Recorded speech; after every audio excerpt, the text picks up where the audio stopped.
Hey everybody, this video is going to go over the PowerPoint, the first PowerPoint in the Week 2 module on claims. So what is a claim? We're talking about the fundamental purpose of an argument. A claim is not simply the topic of an argument. A claim is an argumentative assertion. It is the statement that's being put forward, the thing that needs to be supported and explained. The statement you're trying to convince the audience of. You've probably already worked with claims in other classes, in other essays you've written. We often refer to it as the thesis statement when we're talking about academic essays. But even outside of academia, outside of school, we encounter argument everywhere, and each argument has a claim, right? We don't necessarily call it a thesis statement because it's not an academic essay, but it's still an assertion that's being put forward, that's being supported by the author with different types of proof, if you will. But the claim is that statement that's being made. We have that main claim that the argument hinges on, and then we often support that claim with smaller claims, what we often refer to as the main points, right? For instance, my claim is that Chick-fil-A is the best fast food restaurant there is. My sub-claims, my supporting claims, are my main points. Why is Chick-fil-A the best fast food restaurant? Because they have, delicious food, fantastic customer service, and they're always clean on the inside. But those are my supporting claims, and then I'm going to back each one of those up with proof, right, with some sort of support. And then there's different types of claims. That's what we're going to focus on in this PowerPoint. You have to understand what a claim is. That's pretty easy to kind of wrap your head about. It is the statement that the author is making, right? And it usually can be, if it's a written argument, there's often a sentence or two somewhere towards the beginning that literally you could underline that is the claim. If it's visual, right, or if it's more political or things of that nature, like a speech, you may have to kind of decide on what the claim is and kind of put it in your own words, right? But it still is like a statement. It's a sentence, right? It's not just a topic. It's not a phrase. It's usually a sentence, maybe two. There are different types of claims. So each type of claim answers different questions. Which means basically that each type of claim serves a different purpose. They use different types of proofs and support, and they lend themselves to different patterns of organization. Right? There are three basic types of claims. There are claims of fact, and claims of fact kind of have a couple of subcategories. So there's claims of fact, claims of definition, and claims of cause. Then there's claims of value, and there's claims of policy. So this PowerPoint is going to give you an overview of those three types of claims and what you need to keep in mind when you're reading, argument, and writing your own argument. So claims of fact, right? It's kind of misleading because we're talking about argument, right? We're talking about persuasion. So if you are making some sort of statement, some sort of assertion that you're trying to convince your audience of, clearly it's not a fact, right? But because facts can't be argued. But instead, a claim of fact, it's stated like it is a fact because your whole purpose is to convince the audience that it is fact, right? That the evidence is so overwhelming that we should see it as fact. They're really just opinions wrapped in a very confident blanket. And we're going to look at some examples here in just a moment. But claims of fact will answer these types of questions. Did it happen? Is it true? Does it exist? Is it a fact? You're trying to convince your audience of this. They often use statistics, real examples, reliable sources, quotes or paraphrases from reliable authorities, analogies, expert opinion. Claims of fact really get into the logic of the issue. And they often use chronological or topical patterns of organization. I don't really want to focus on that, though. I want to focus on the questions that they answer and why and when you would choose to use a claim of fact. So some examples here. The ozone layer is becoming depleted, right? You're saying it like it's a fact. It sounds like that's a fact, but it's not necessarily a fact. It's not a universally accepted truth. So your whole purpose is to convince the audience that it is a fact, that they should see it as fact. Increasing population threatens the environment. You're, again, trying to persuade the readers to accept that as fact. American drivers are becoming more responsible. America's military is prepared for any likely crisis. The abominable snowman exists in certain remote areas. Women are not as effective as men in combat. A mass murderer is evil, not insane. The American judicial system operates successfully. So you can see how every single one of those claims is debatable. There would definitely be people out there who would disagree with these claims. However, they are stated as claims of fact, and the author's purpose will be to convince us to see it as fact as well, right? Another type of claim of fact is a claim of definition. A claim of definition means the claim is that you're trying to define something. You're saying this is how it should be defined. What is it? What is it like? How should it be classified? How should it be interpreted? How does its meaning change in a particular context? I want to look right at the examples for this one because claims of definition can be a little confusing. So look at this example here. We need to define what constitutes a family before we can talk about family values, right? So this claim is about defining what we mean by family. And then we can start talking about family values. But we need to define family first. To determine whether an art exhibition is not art but pornography, we need to define what we mean by pornography in this context. To determine whether the police were doing their job or were engaging in brutality, we need to establish what we mean by police brutality. What falls under that category? And then we can decide if this particular instance was or wasn't an example of police brutality. To determine whether a person is mentally competent, we need to define what we mean by that designation. What does it mean to be mentally competent? If we have established the fact that a young man killed his wife, shall we define this killing as self-defense, a crime of passion, or premeditated murder? How do we define that crime? So, claims of definition are seeking to define something, right? It's a little weird to wrap your head around. The next one, though, we're all pretty familiar with, claims of cause. This is the third type of claim of fact. So, claims of cause, they answer questions like what caused it? Where or what is its source? Why did it happen? What are the effects? What will probably happen, over a short period of time in the short term? What will the effects be in the long term, right? Cause and effect, right? And usually sometimes we can look at both. We can look at the causes and the effects.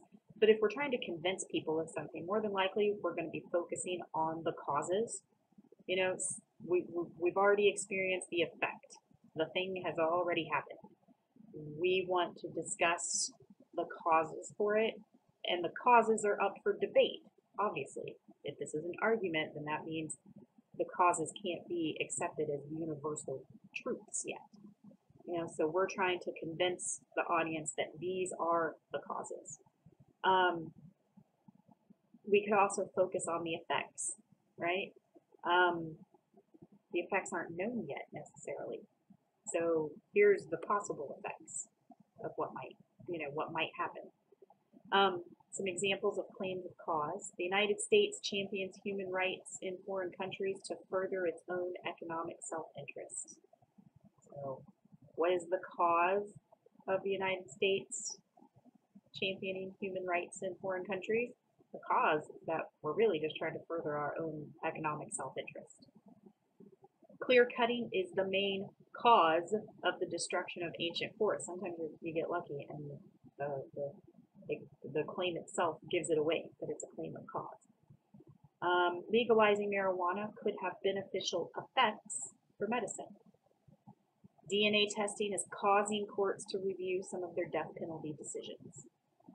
The long-term effect of inadequate funding for AIDS research will be a disastrous worldwide epidemic.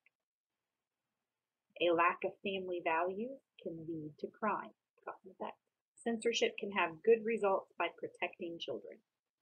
These are all claims of cause. Even if we're focusing on the effects, it still gets called a claim of cause, right? We will be looking much closer at claims of cause later in the quarter. So keep that in mind. We'll be coming back to them. So the second big type of claim is a claim of value. So a claim of value answers questions like, is it good or bad? What is it? Of what worth is it? Is it moral or immoral? Who thinks so? What do these people value? What values or criteria should I use to determine its goodness or badness? Is it good or is it bad? Is it worthy or not worthy? Is it valuable or valueless? Claims of value. We're not talking about our personal values. We're talking about, think of it like a review. My first example, the Chick-fil-A one. I know Chick-fil-A is the best fast food restaurant ever. That is a claim of value. I'm saying it's a good restaurant. Some examples of claims of value. Computers are a valuable addition to modern society. They're a good thing. Prayer has a moral function in the public schools. It's a good thing. Viewing television is a wasteful activity. It's a bad thing. Mercy killing is immoral. That's bad. The contributions of homemakers are as valuable as those of a professional woman. That's, claim of value. Good. Animal rights are as important as human rights. Animal rights. Good. Right? So, is it good? Is it bad? What value is it? What value does it have? Not our moral values, not our personal values, but saying that something is good or bad, necessary or unnecessary. What worth does it have? And like I said, the easiest way to think of it is like some sort of review. We will be, again, looking pretty closely at claims of value later in the quarter. So we'll spend a whole module talking just about claims of value. And then the third category of claims is claims of policy. What should we do? How should we act? What should future policy be? How can we solve this problem? What should our main course of action be? So claims of policy are really more about action. What should be done, right? Examples, the criminal should be sent to prison rather than to a mental institution. That's policy. That's what should be done. Don't think of policy as legal, like we're going to set it in stone, we're going to write a law about it or a rule on it. It's just policy is action, right?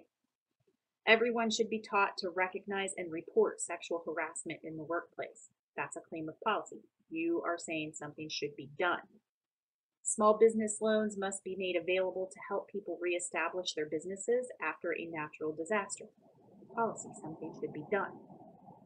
Battered women who take revenge should not be placed in jail, right?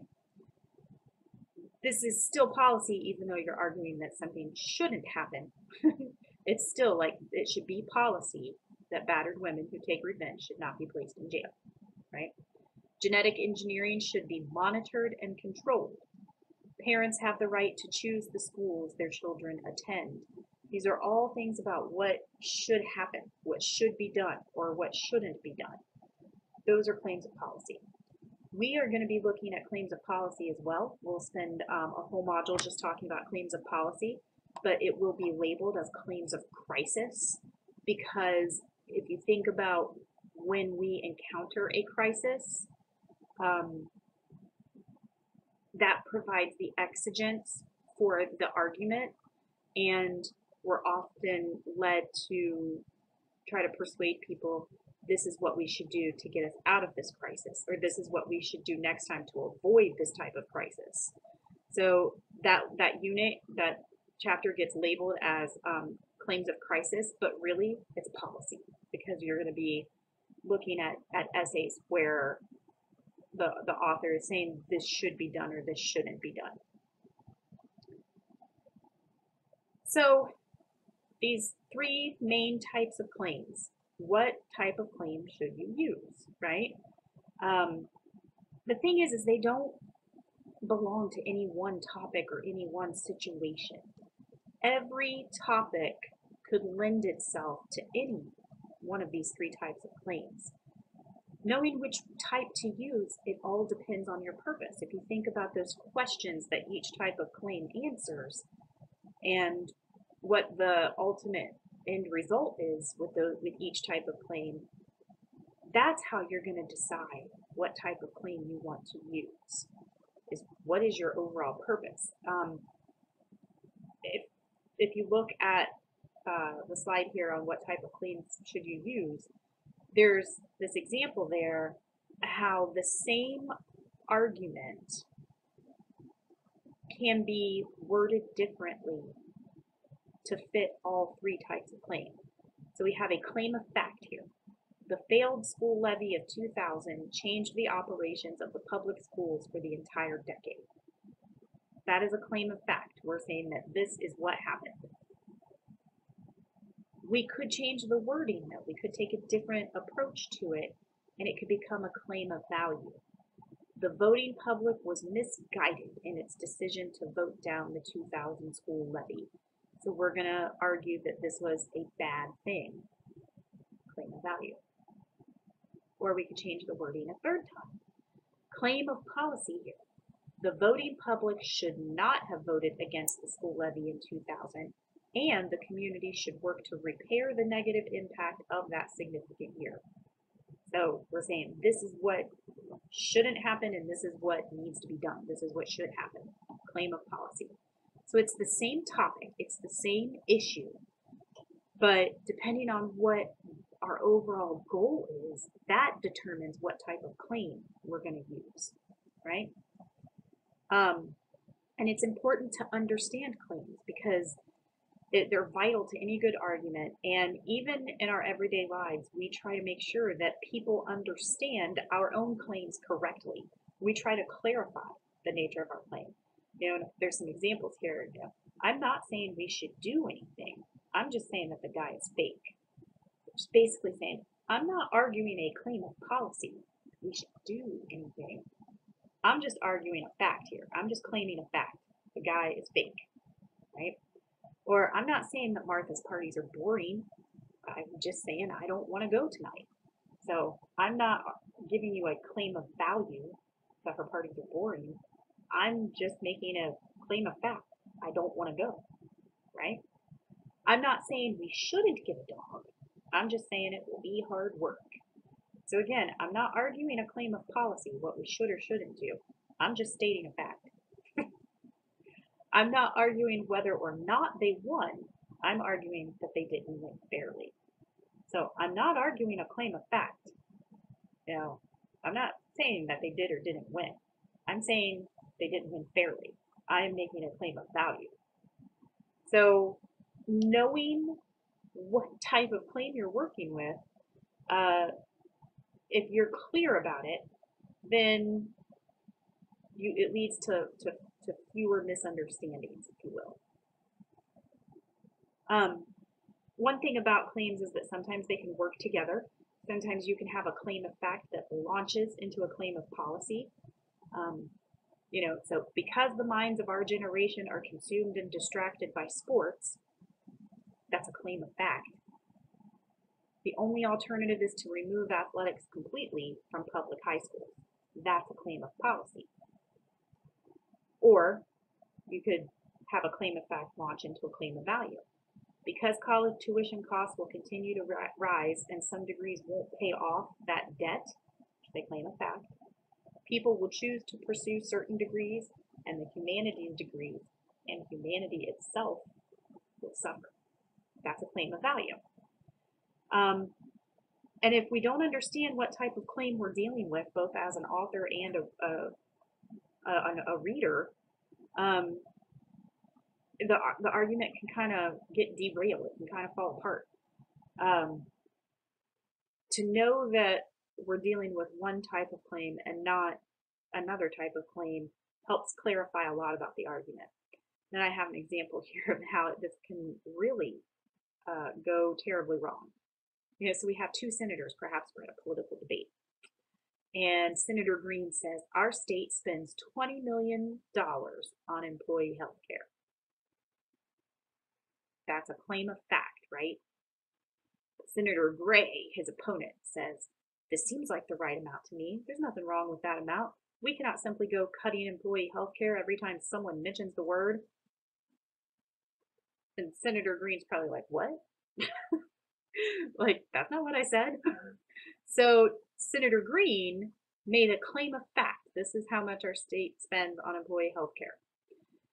But Senator Gray assumed, and either by mistake or perhaps intentionally, that Senator Green was making a claim of value or maybe a claim of policy, and he completely runs with it and derails the whole entire discussion.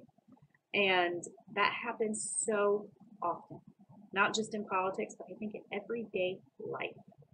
I think if you were to be truly honest with yourself and think back to the different arguments and disagreements that you've had throughout your life, I bet you could find at least one instance where you are guilty of doing what Senator Gray did. Hopefully unintentionally, but maybe not. But taking someone's words and twisting them, basically. Taking, they're simply making this type of claim, making this argument, and you twist it to make it seem like they're arguing something different. Same idea, same topic, right? But you're twisting it and making it seem like they have a different purpose than what they actually do. I know I've been guilty of it in the past. So now that we've learned a little bit about the different types of claims, how do we make sure we come up with a nice, strong, solid claim for our argument? We want focused claims, first of all. We want to clearly guide our reader's attention to a particular aspect of an issue. We don't want huge topics. We want very focused topics. When a claim is focused, the argument gains depth. You can look more closely at the argument and give more well-rounded support. A broad claim, something that's too general, is too shallow and it does not give you a coherent argument. An example of an unfocused claim, something that's just way too broad, way too big. Today's popular music is bad for children. Well, gosh, that's huge. And what exactly do you mean? You could go so many directions with that. There are many types of music that are popular today. Are we talking about all types of music? Because that would take a lot of time to talk about how each type of music, each genre of music is bad for children. Or did you really have in mind specific genres of music? Maybe just one genre of music that's bad for children. Well, then you need to say that. Don't say music, today's popular music. You have to be more specific. And are we referring, does popular music, are we referring to the lyrics, like the actual words? Are we referring to the artists? Not really even paying attention to the music itself, just the artists. Are we talking about the fashion that's, in today's popular music? What, you say popular music, but music encompasses so much more than just instruments and words, right? Um, so instead, we need more focused claims. We need to be laser focused. So how about lyrics about the inflated egos in today's hip hop music conjure up delusions of self-importance in children? Or marketing strategies of today's country music deteriorates children's abilities to think critically. Or lack of genuine storytelling in today's rock music directs children to trivial issues. Those are three very specific, very focused claims. You probably, hopefully, remember taking Comp 1, maybe using pre-writing to generate topic ideas and to get to a more focused topic. This is kind of the same idea. You're going to use those pre-writing skills and some other tricks and things that we're learning about to come up with a more focused claim. I had a student one year writing an argumentative research paper, and when I asked students, like in the first couple weeks of the quarter, to come up with their topic, what they wanted their paper to be about, I had a student turn in his topic, and his topic was he wanted to discuss how truthful, how convincing all of the conspiracy theories are about the 9/11 attacks. And I sat down with him and I'm like, dude, that's ginormous. I mean, obviously this is something that you're pretty knowledgeable about. You know how much is already out there on all of these different, conspiracy theories. Like, that's a book. That's not a 5-page essay. So you have to get more focused. He did, and it worked out fine. But the whole reason I'm bringing it up is it applies to this too. If your claim is too unfocused, like today's popular music is bad for children, that's too much. And if you want to write a book about it, then okay, you can make a claim that today's popular music is bad for children, and you can look at all of the different avenues that claim goes down. But if you're writing, an essay for a class where you have some, constraints in terms of page limit, right? Because I mean, usually when an instructor says, a 3 to 5 page paper, students are, hoping to just hit that 3-page mark, not really thinking about what would happen if you went to 10. And some instructors might not mind, but still, they're probably hoping for a much more focused essay. We're hoping for focused arguments here. Keep working until you get a focused claim, right? Focused. We want arguable claims. We want claims that people will actually disagree with, that there can be debate about. We want opposition. We want there to be people out there who will totally disagree with us in the beginning. Our goal is to convince them, right? So here are some common problems that keep a claim from being truly arguable. The first is the question problem. So a question is not a claim. It offers no stance. It asks a question. Remember, a claim has to be a stance. It has to be the assertion that you're making. So, why can't you be more like your sister? That's not a claim. That's a question. If there's a claim in there somewhere, you need to take it out and you need to state it, not ask it. And I've had this happen pretty often, when in different assignments where I'm asking the students, what is your working claim? What's your working thesis statement? And what I'll get back is a question. Like, no, a claim is not a question. You can open up your essay, the introductory paragraph, you can open it up with a question, but that's not your claim. That's not your thesis statement, right?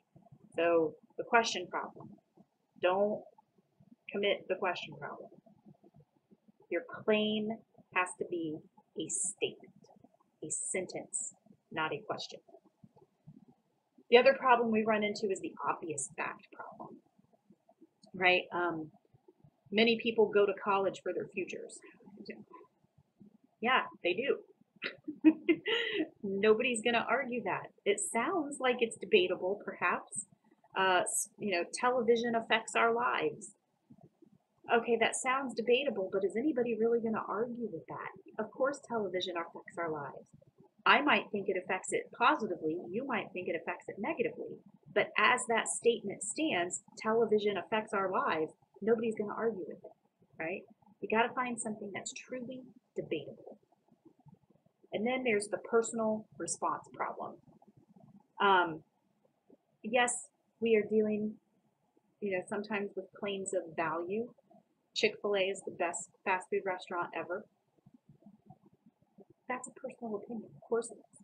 But I'm saying it like I am an expert and I'm trying to convince you to see it as good as I do. I wouldn't want to say, I love Chick-fil-A. That's just my opinion. That's not argumentative. More work needs to be done there. It could lead to an arguable claim, right? But your claim cannot just be your opinion. It cannot be stated like an opinion. Remember, it has to be stated like it is a fact of some sort, like it is true, that it is what it is. You're not leaving any room for debate in that statement, in your claim. Yes, we all understand it is up for debate. That's what the whole rest of the argument is going to try to do, is convince us, right? But we present it with confidence, and it's not just our opinion. Keep your opinion out of it, right? So try not to commit any of those problems. Try not to have any of those come into your essay. The question problem, the obvious fact problem, and the personal response problem. We also want our claims to be revelatory, right? We want them to reveal something unfamiliar or new about your topic. We are not simply gathering 5, 6, 7, 8 sources and regurgitating what has already been said about this topic. You want to sit and think of the topic, your claim, and your main points all on your own, right? It's almost like try to write the essay without using any sources, or at least come up with those main ideas, your main support, before you touch any kind of resource. And then do some research and find sources to help support what you already have. You want the claim to be your own. You want to show the audience something different, something new, something they haven't thought about yet, some new aspect of this issue that they need to consider. So consider these claims. Homeschooling is good for families. All right, that's a claim of value, right? It's good, but it doesn't really offer anything new or any particular insight about homeschooling and what it's worth. What about homeschooling reconnects home life and formal learning? That goes a little bit further, maybe something that not everyone has thought about, but it's still not revealing very much. It's not offering enough of a unique point of view. So we have homeschooling reestablishes a key concept that disappeared throughout the 20th century, that the home is the center of learning, development, and intellectual growth. Well, that's not something you hear about every day.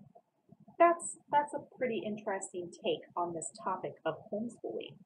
You know, usually when you talk about homeschooling, the first thing that people talk about is, you know, oh, do those kids have any friends? Are they able to socialize? Are they able to play with other kids? Do they know the social norms?